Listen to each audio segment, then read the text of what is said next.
حمله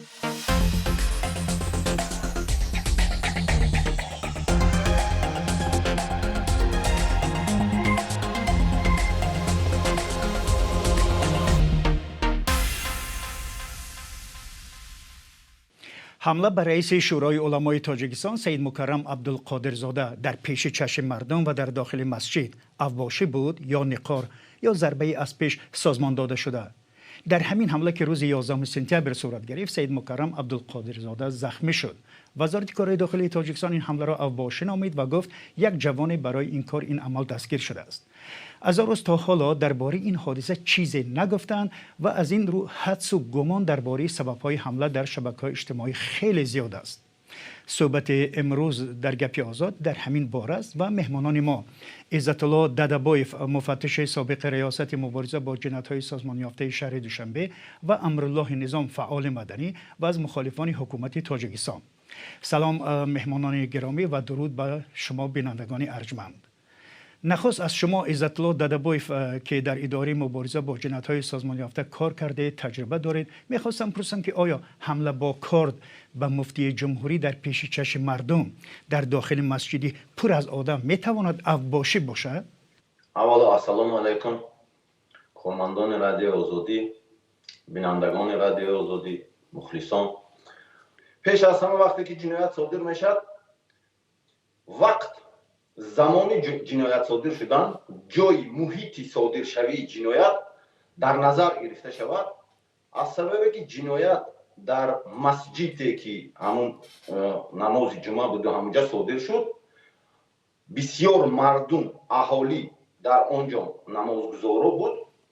برای همون این رو همچون بندوبست قسم دوی ماده 237 جنایت اوباشی بندوبست کرده شدگی، شاید وقتی که شخص جنایت رو صادر کرد هجوم کرد، پیش از هجوم کردن شاید اول دشنام کرد که جامعه یا مردم دقتش جلب کرد. برای همون در اینجا بندوبست با ماده 237 شدگی بر درجه ضرر در کدام قسمت رسانیده شده است باید به اعتبار گرفته شود که در اینجا سوءقصد هم مثال زم کرده میشد به این جنایت.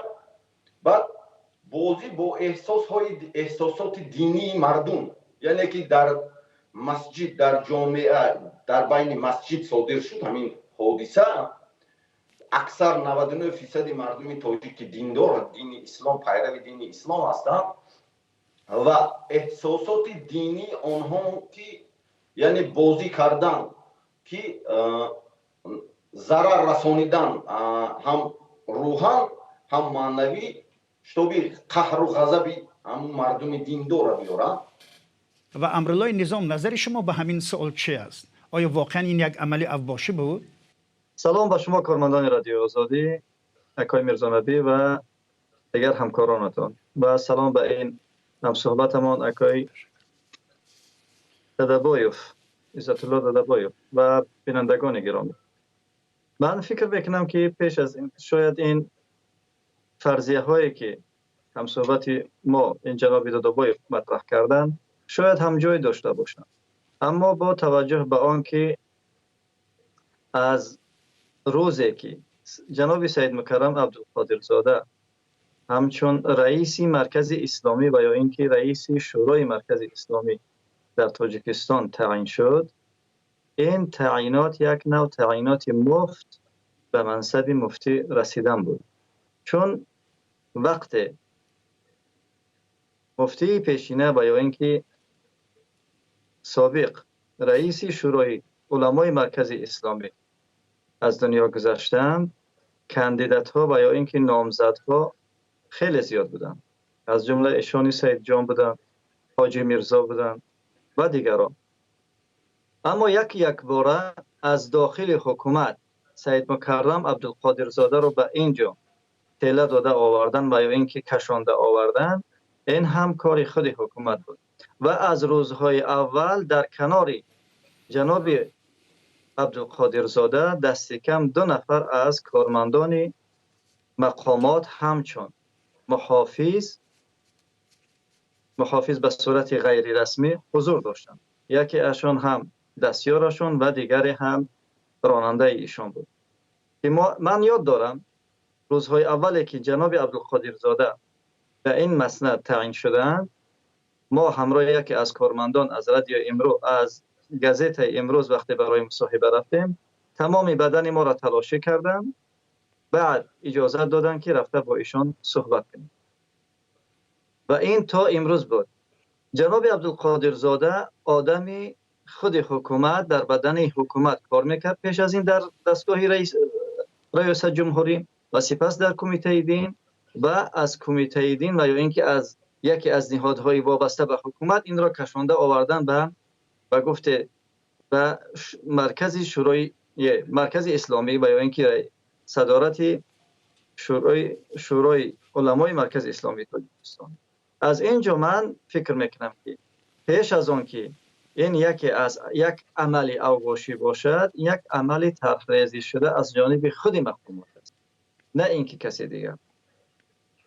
چون در شرایطی که ما داریم خیلی هم حکومت توانسته که واقعا جرأت مردم را و یا اینکه جسارت مردم را از اونها بگیرد. برای حکومت چی ضرورت بود که این کار انجام دهد؟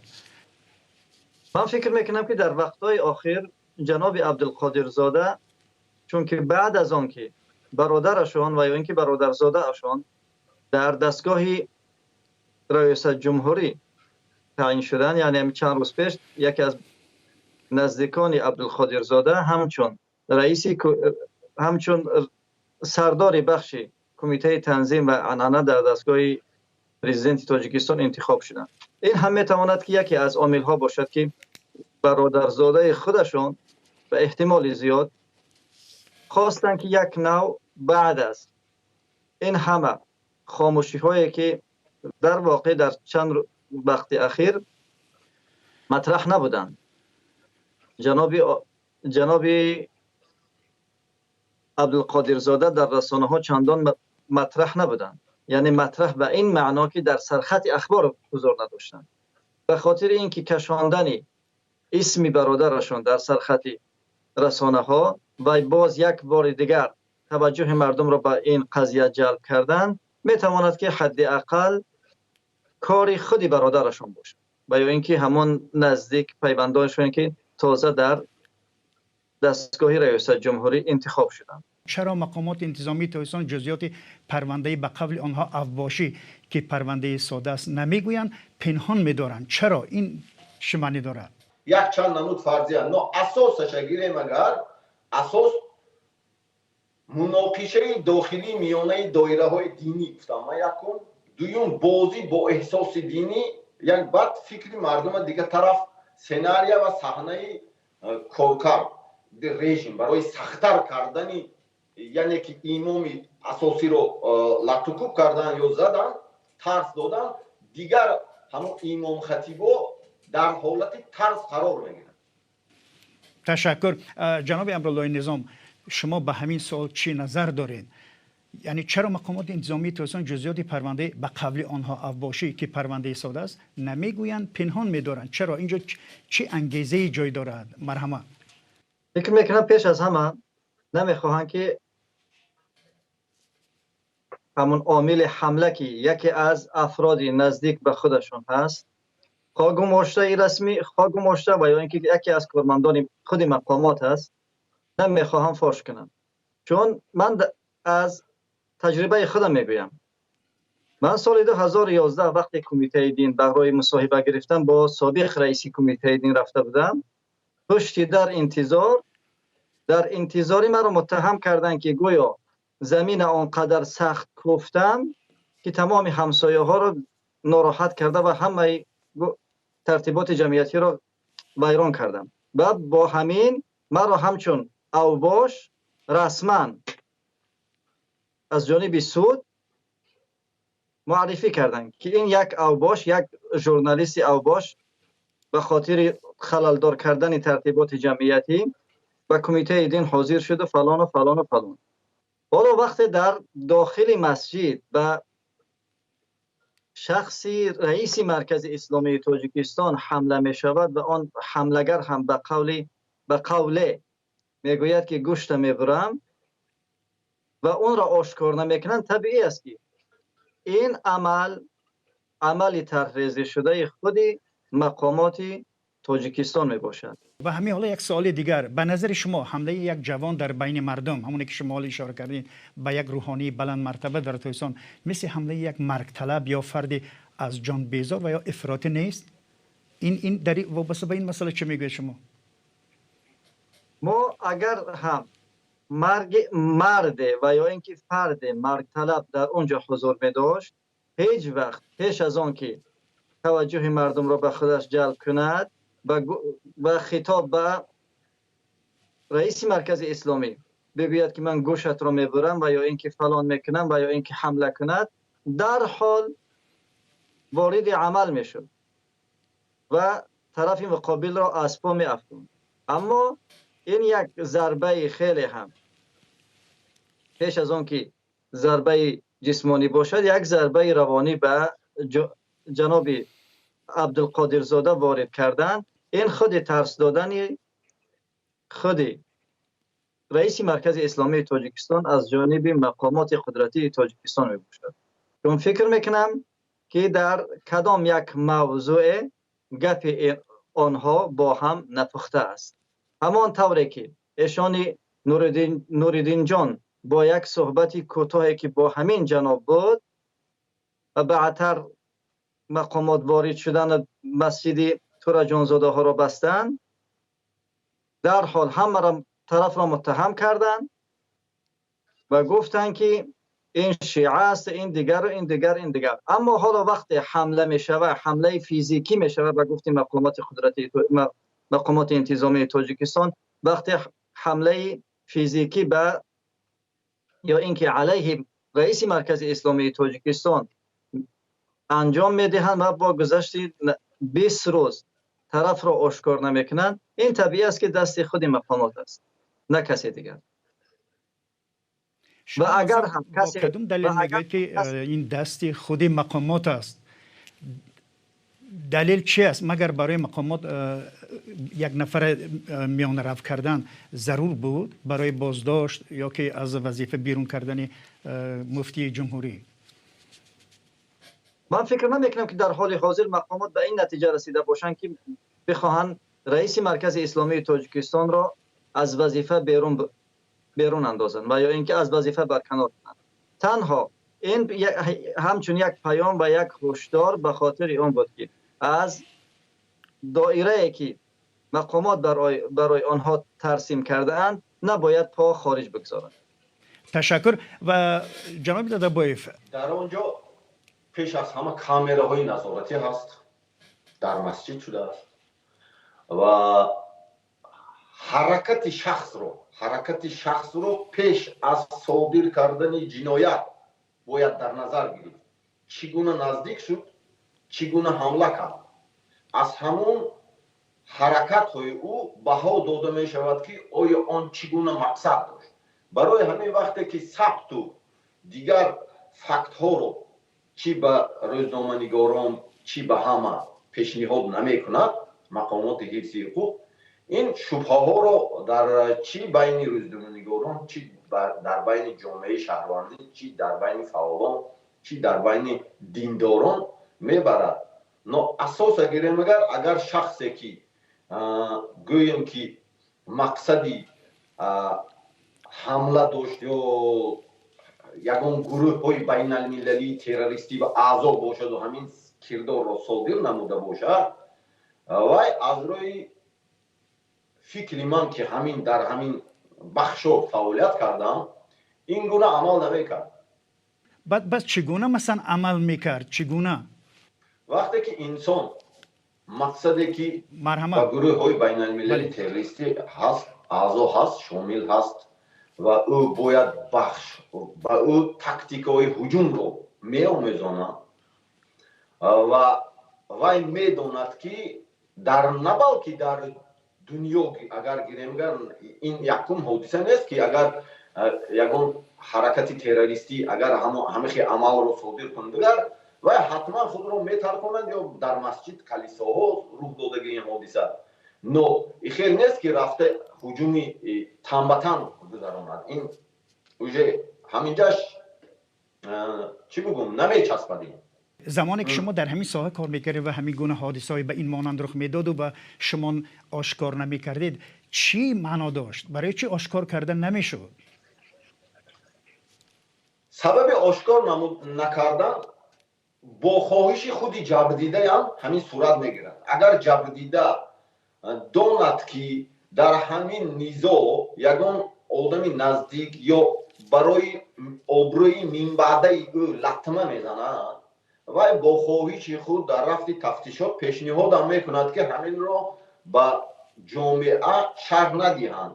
یا دویم حالت هست که اگر در پشت همین گروه های بین المللی تروریستی یا دیگر حرکت ها ایستادگی باشد، برای آشکار کردن دیگر شاخه های همین شخصانی که همین را پیشنهاد کردن به شخص صادر نموده، برای همچون سیری تفتیشاتی را آشکار نکردن تا انجام تفتیشات همون را همچون سیر هم نگاه میدارن. ببینید، اینجا و اونجا در شبکه اجتماعی میخوانیم که حمله به مفتی فرمایشی است و مقامات نمیخوان آشکار شود که در داخل کشور افراطگرایی اسلامی تا به این حد شدت گرفته است. امرالله نظام، نظر شما در رابطه با این مسئله چی است؟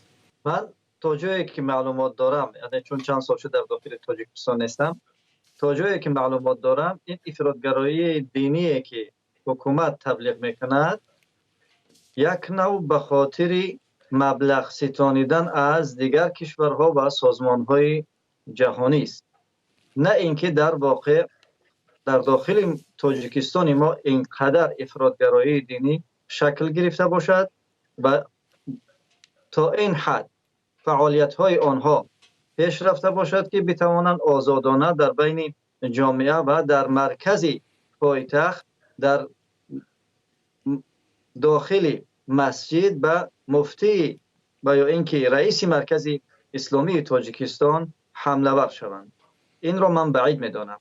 اما در خارج بخصوص در کشورهای اروپایی یک نوع پدیده های دیگری، نه افراطگرایی بلکه پدیده های دیگری که آن را میتوان به نوع ربط داد بین مهاجرانی که در کشورهای اروپایی حضور دارند، بخصوص آنهایی که از دین بیخبرند، آنهایی که تازه وقتی در غربت آمده اند و از مجبوری به خاطر تخلیه تمام همان ناراحتی هایی که دارند رو به مسجد میارن و یا اینکه رو به دین میارن و به خدا نزدیک میشوند.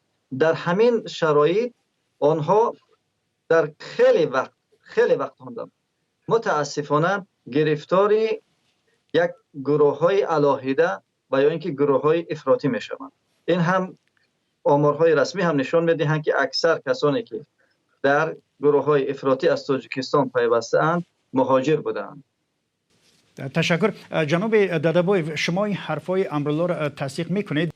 وقتی که انسان بیکاری، سطح زندگی مشکل رو به دین میارن، لیکن از جهتی تروریسم، خصوصیت تروریستی داشتن همین کردار حالگرانگر و همین حالت در تاجیکستان 90% حادثه هایی که در روی دنیا ترکتوری که صادر می شود از جانب شخصان صادر می شود که آنها زاده دیگر دولت هستند و در دیگر دولت صادر می کنند.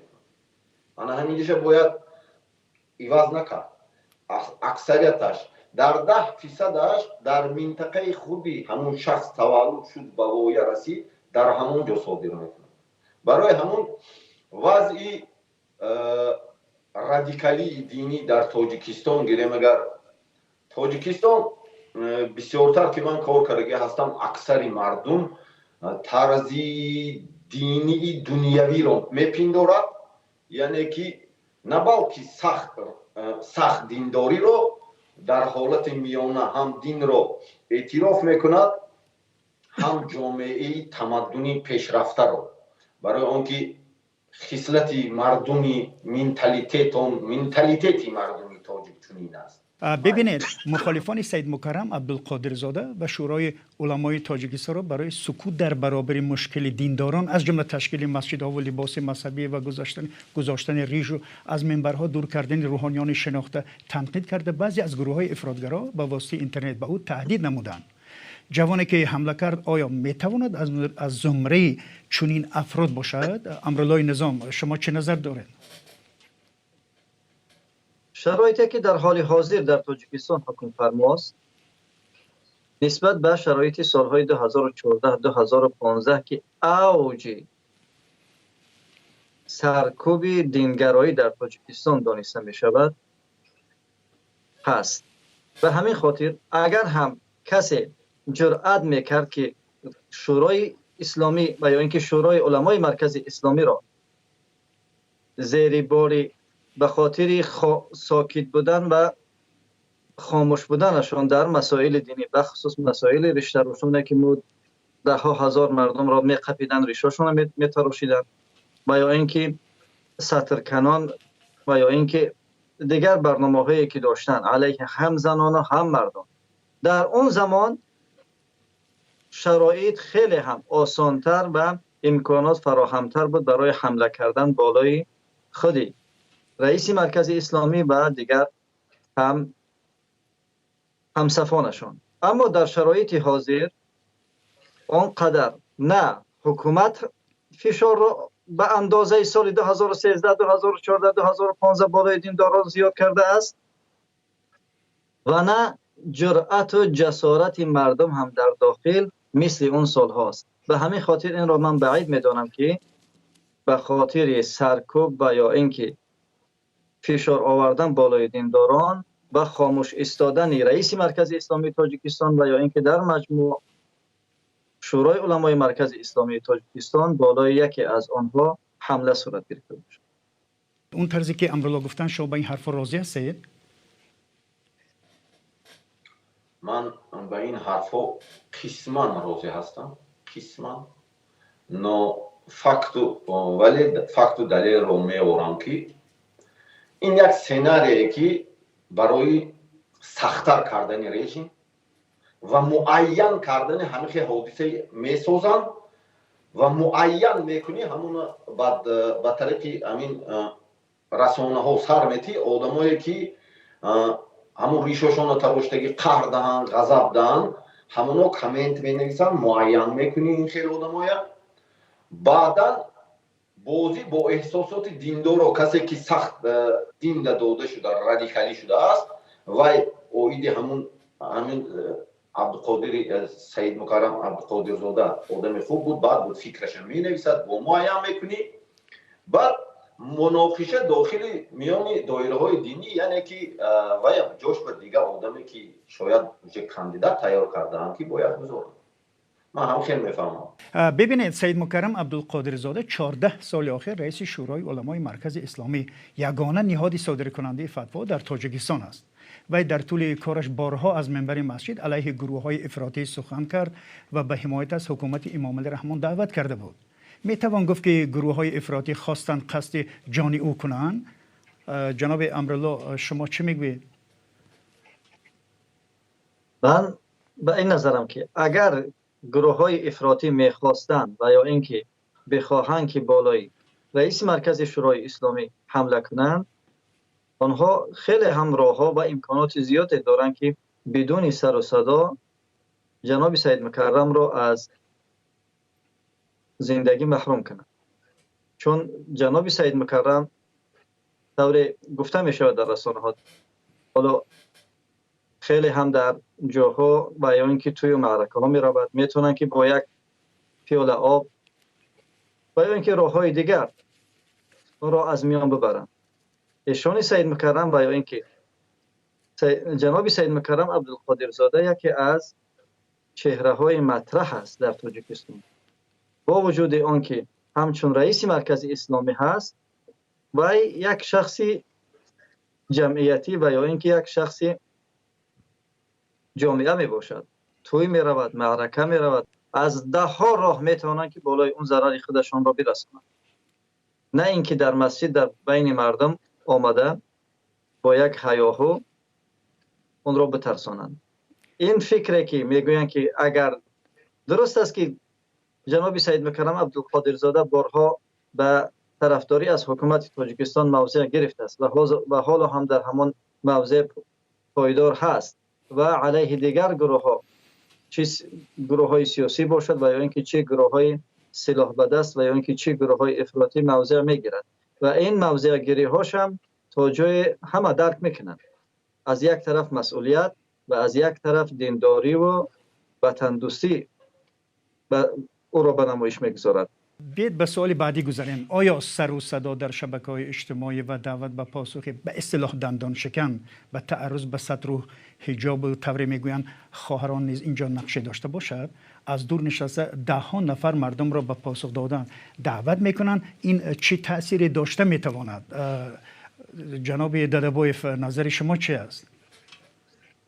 این هم یکی از فرضیه ها شده میتواند برای آنکه در قشر 99% مردم جمهوری تاجیکستان دیندار هستند و رئیس کمیته دین بودن یکی از دویم شاخه هست که بر جامعه تاثیر رسانده میتواند این شخصیت ها و بنابر همین این فرضیه را نیز سنجیده میبرایم. خواهران ما در واقع در چند سال اخیر مظلوم قرار گرفتند و در بین اونها کسانی که در حمایت از اونها به پا خواستند کم نبودند، به خصوص کسانی که قلم گرفتن از اونها حمایت کردند این افراد کم نبودند. اما در واقع من بعید میدانم که کسی در داخل تاجیکستان این جرأت را پیدا کرده باشد که سید مکرم عبدالقادر زاده را به خاطر خاموش بودنش مورد حمله قرار داده باشد، حالا که سید مکرم عبدالقادر زاده در این مسئله به گفت بیگناه بود. گناه اساسی را کمیته دین انجام داد و اون هم رهبر کمیته دین و یا اینکه رئیس کمیته دین هم یکی از همدرسان همین سید عبدالقادر زاده میباشند. یعنی چرا حمله به رئیس کمیته دین نمیکنند؟ چون اقدام و پیشنهاد از جانب کمیته دین است که میگوید که شما سطراتون دیگر کنین و یا اینکه لباساتون عوض کنین و غیره و غیره و غیره. اگر هم حملگر گپ این خواهران را گوش میکرد مستقیم میرفت در کمیته دین چنین عملی را انجام داد، نه اینکه در مرکز اسلامی که به قول تشکر زیاد به هر دوی شما و حالا به پایان برنامه میرسیم و میخواستم در پایان برنامه از هر دوی شما بپرسم که حمله بر رئیس شورای علمای تاجیکستان عبدالقادر زاده در جامعه تاجیکستان چی را نشان میدهد؟ افزایش افراطگرایی و یا ضعف کار مقامات امنیتی یا علامتی به سطح بالاتر رسیدن اعتراض؟ محترم دادبایف، خواهش میکنم خیلی کوتاه فشرده. من چنانه که در اول گفتم مناقشه های داخلی میان دایره های دینی یکم، دویم بازی ها با احساسات دینی مردم به غضب آوردن، قهر آوردن و سوم سناریویی که برای اغوا انداختن و سخت‌تر کردن دایره شخصان دیندار. تشکر. امرالله نظام، مرحمت شما. خیلی کوتاه خوشم. خیلی کوتاه ذکر میکنم.